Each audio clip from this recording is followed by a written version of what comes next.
திருப்பதி போகிற எல்லோரும் இதை கவனத்தில் வைத்துக் கொள்ளுங்கள்.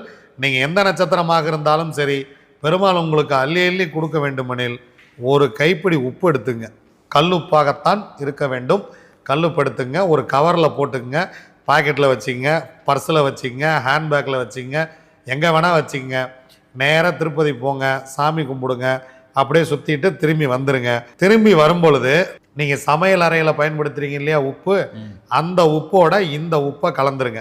ஏன்னா உப்பு சந்திரன். இந்த உப்பை எடுத்து கொண்டு போய் நீங்கள் சந்திரன் ஆற்றோடு அந்த உப்பை திரும்ப கொண்டு வந்து நீங்கள் சமைக்கிற உப்பில் அதை கலந்துட்டீங்க அப்படின்னா திரும்ப திரும்ப உப்பு கொஞ்சம் கம்மியாக இருந்தால் நம்ம உப்பில் கலந்துக்கிட்டே இருப்போம்.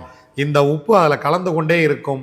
அதை சாப்பிட சாப்பிட உங்களுக்கு வாழ்க்கை வளமாகி கொண்டே இருக்கும். எந்த நட்சத்திரத்தில் பிறந்தவர்கள் வேண்டுமானாலும் திருப்பதி செல்லலாம். உப்போடு போயிட்டு வாங்க. போயிட்டு வந்து கஷ்டம்னா என்னை கூப்பிடுங்க, எனக்கு ஃபோன் பண்ணுங்கள். வடபழனி ஆஃபீஸ் வாங்க, கஷ்டம்னா அதுக்கு நான் பொறுப்பு.